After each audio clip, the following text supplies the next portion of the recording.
ਨੇ ਚਿੱਲਾ ਕੱਟਣ ਦਾ ਸੋਚਿਆ ਵੀ ਮੈਂ ਨਾ ਚਿੱਲਾ ਕੱਟਣਾ ਹੈ।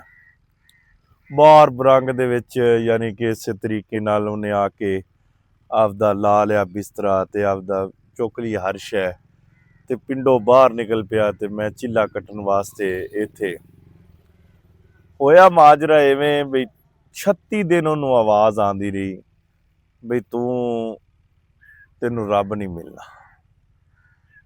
ਤੂੰ ਅਗਰ ਰੱਬ ਨੂੰ ਪਾਣਾ ਚਾਹੁੰਦਾ ਹੈ ਜਾਂ ਰੱਬ ਨੂੰ ਮਿਲਣਾ ਚਾਹੁੰਦਾ ਹੈ ਤੇ ਤੂੰ ਫਲਾਣੀ ਜਗ੍ਹਾ ਤੇ ਤਾਂਬਾ ਸਾਜ਼ ਦੇ ਕੋਲ ਚਲਾ ਜਾ, ਫਲਾਣੀ ਦੁਕਾਨ ਤੇ ਫਲਾਣੇ ਬਾਜ਼ਾਰ ਦੇ ਵਿੱਚ। ਅਸੀਂ ਅੱਜ ਕੱਲ ਚਿੱਲਿਆਂ 'ਚ ਰੱਬ ਨੂੰ ਲੱਭ ਰਹੇ ਹਾਂ।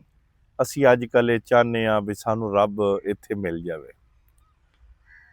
ਕਦੀ ਵੀ ਕਿਸੇ ਬੰਦੇ ਨੇ ਅੱਜ ਤੱਕ ਇਹ ਦਾਅਵਾ ਨਹੀਂ ਕੀਤਾ ਵੀ ਮੈਨੂੰ ਚਿੱਲਿਆਂ ਨਾਲ ਰੱਬ ਮਿਲ ਗਿਆ ਜਾਂ ਮੈਂ ਬਿਸਤਰਿਆਂ ਚੁੱਕ ਕੇ ਤੇ ਮੈਂ ਫਲਾਣੀ ਜਗ੍ਹਾ ਤੇ ਗਿਆ, ਮੈਂ ਚਿੱਲੇ ਕੱਟੇ ਨੇ, ਫਲਾਣਾ ਕੀਤਾ, ਟਿੰਗਣਾ ਕੀਤਾ, ਰੱਬ ਨਹੀਂ ਮਿਲਿਆ।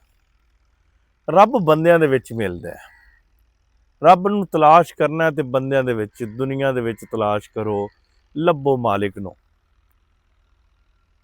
ਉਹ 36 ਦਿਨ ਚਿੱਲਾ ਕੱਟਣ ਤੋਂ ਬਾਅਦ ਉਹਨੂੰ ਗੈਬੀ ਤੋਂ ਆਵਾਜ਼ ਆਉਂਦੀ ਵੀ ਰੱਬ ਨੂੰ ਲੱਭਣਾ ਹੀ ਤੇ ਤੂੰ ਫਲਾਣੇ ਬਾਜ਼ਾਰ 'ਚ ਤਾਂਬਾ ਸਾਜ਼ ਦੇ ਕੋਲ ਚਲਾ ਜਾ। ਆ ਜਿਹੜੇ ਬਰਤਨ ਖਰੀਦਦੇ ਨੇ ਜਾਂ ਬਰਤਨ ਵੇਚਦੇ ਨੇ, ਸਾਰਿਆਂ ਨੂੰ ਇਹਨਾਂ ਚੀਜ਼ਾਂ ਦਾ ਵੀ ਪਤਾ ਹੈ। ਹੋਇਆ ਮਸਲਾ ਇਵੇਂ ਬਈ ਇੱਕ ਔਰਤ ਆਈ, ਉਹ 5-7 ਦੁਕਾਨਾਂ ਤੇ ਗਈ ਤੇ ਉਹਨਾਂ ਨੇ ਇਹੋ ਹੀ ਕਿਹਾ, 4 ਰੁਪਈਆਂ ਦੇ ਵਿੱਚ ਜਾਂ ਉੱਥੋਂ ਦੇ ਜਿਹੜੇ ਪੈਸੇ ਸਨ, 4 ਰਿਆਲ, 4 ਦਿਰਮ, ਜਿਹੜੇ ਵੀ ਪੈਸੇ ਦੁਨੀਆ 'ਚ ਚੱਲਦੇ ਨੇ। ਉਹ ਮਾਈ ਆਂਦੀ ਸੀ ਵੀ ਮੈਨੂੰ ਨਾ 6 ਦਿਰਮ ਚਾਹੀਦੇ ਨੇ, 6 ਰਿਆਲ ਚਾਹੀਦੇ ਨੇ, 6 ਰੁਪਈਏ ਚਾਹੀਦੇ ਨੇ।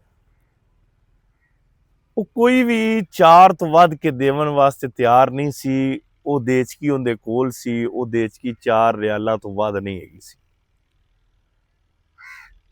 ਹੋਇਆ ਇਵੇਂ ਬਈ ਉਹ ਬੰਦਾ ਵੇਖਦਾ ਰਿਹਾ ਉਸ ਮਾਈ ਨੂੰ।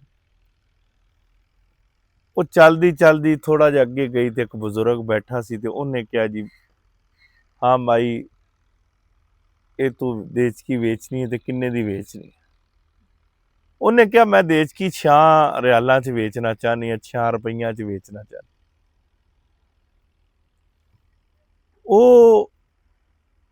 ਉਹਨੇ ਕਿਹਾ, ਜੀ ਮੈਂ ਤੁਹਾਨੂੰ ਇਹ ਤੁਸੀਂ ਕਿਉਂ ਇੰਨੇ 'ਚ 6 'ਚ ਕਿਉਂ ਵੇਚਣਾ ਚਾਹੁੰਦੇ ਜੀ?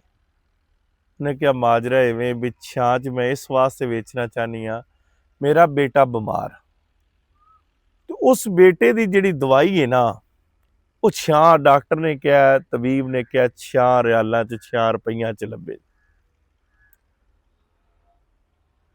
ਤੇ ਮੈਂ ਇਸ ਵਾਸਤੇ 6 ਤੋਂ ਘੱਟ ਨਹੀਂ ਵੇਚਣਾ। ਉਹ ਬਜ਼ੁਰਗ ਨੇ 5 ਰਿਆਲ, 5 ਰੁਪਈਏ, 5 ਪੈਸੇ, 5 ਦਿਰਮ, ਜਿਹੜੇ ਵੀ ਉੱਥੋਂ ਦੇ ਪੈਸੇ ਸਨ, ਉਹ ਕੱਢ ਕੇ ਦੇ ਦਿੱਤੇ। ਉਹ ਮਾਈ ਘਰ ਚਲੀ ਗਈ। ਉਹ ਜਿਹੜਾ ਚਿੱਲਾ ਕੱਟਣ ਵਾਲਾ ਬੰਦਾ ਸੀ ਨਾ, ਚਿੱਲਾ ਕੱਟਣ ਵਾਲਾ, ਉਹ ਸਾਰਾ ਸੋਚਦਾ ਰਿਹਾ ਵੀ ਇਹ ਮਾਜਰਾ ਕੀ ਬਣ ਗਿਆ।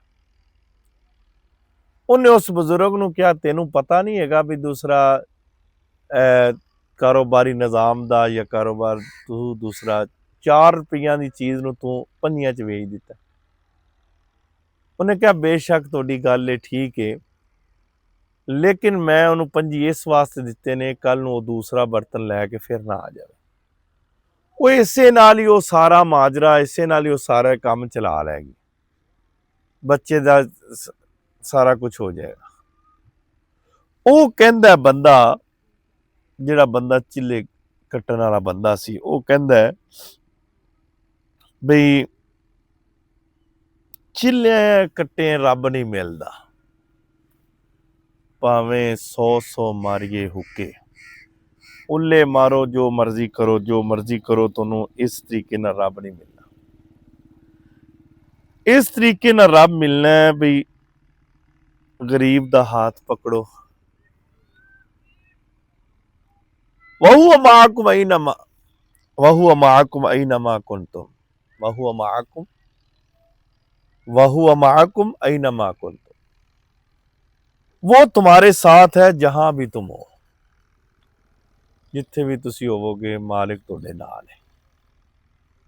ਲੇਕਿਨ ਤਲਾਸ਼ ਕਰੋ ਕਿਸੇ ਦੀ ਖਿਦਮਤ। ਇਹ ਗੱਲ ਉਸ ਮੈਨੂੰ ਯਾਦ ਆਈ ਇਸ ਵਾਸਤੇ ਬਈ ਨਮਾਜ਼ਾਂ ਪੜ੍ਹੋ, ਰੋਜ਼ੇ ਰੱਖੋ, ਇਹ ਤਾਂ ਫਰਜ਼ ਹੈ ਸਾਡੇ ਤੇ। ਇਨਸਾਨਾਂ ਨਾਲ ਖਿਦਮਤ ਕਰਕੇ, ਆਪਦੇ ਭਰਾਵਾਂ ਨਾਲ, ਆਪਦੀਆਂ ਭੈਣਾਂ ਨਾਲ, ਆਪਦੇ ਬਜ਼ੁਰਗਾਂ ਨਾਲ, ਆਪਣੇ ਰਿਸ਼ਤੇਦਾਰਾਂ ਨਾਲ ਤੁਸੀਂ ਰੱਬ ਨੂੰ ਤਲਾਸ਼ ਕਰੋ, ਉਹ ਤੁਹਾਡੇ ਨਾਲ ਹੈ। ਅੱਲਾ ਸਾਨੂੰ ਗਰੀਬਾਂ ਦੀ ਮਦਦ ਕਰਨ ਦੀ ਤੌਫੀਕ ਅਤਾ ਫਰਮਾਏ।